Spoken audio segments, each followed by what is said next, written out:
فهمتيني؟ وراه هذا هو المشكل، راه ماشي كنقول لك ما تناقشوش، راه خوتو كيتناقشوا، راه انا وراجلي كنتناقشوا، راه كاع البنات كاملين كيتناقشوا. انا تعصبت ودابس مع راجلي، راه ماشي هذه اول مره، فهميني، راه المشكل ان الحاجه ولات عاده، ماشي اول مره غير تعصبتي مثلا ودفعتيه ولا ما عرفت شنو، ما كدارش، فهميني يا ايمان. وما كدارش، ولكن انا درتها. واش انا عتزولي ديك الحاجه اللي عملتها انا؟ ولكن ملي كندير واحد الحاجه كيخصنا نكونوا ندمنا عليها واقيلا. لا ما كندمش حيت انا عارفه راسي علاش عملتها. دابا انت مرتاحه وكضربي راجلك؟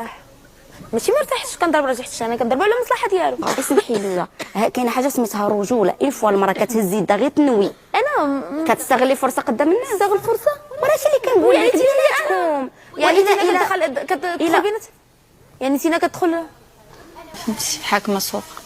شنو كنتكون بهذا المنطق، انا واعره انك كتبغي، انا كواعره وكنحماق على راسي، يلا اجي كنحماق على راسي بزعطه. كتعرف هذا المصطلح ديال بزعطه؟ كنحماق على راسي يلا راسك. ولكن حنا انا واعره النهار اللي وصلتي لهنايا ان عماد كيدير لك الخاطر بزاف، بغيتي انا كندير لك الخاطر، يجي الصباح يصاوب لك الفطور ويعيط لك. لا هو اصلا عرفني في الاول صح وجا ممكن تشوفي حنايا عشنا مع بعضياتنا بواحد الحب كبير ومدابزه كبيره، وحنايا هذاك المدابزه اللي كندابزوها بحال القطه كدابز مع راجلها القط، فهمتيني؟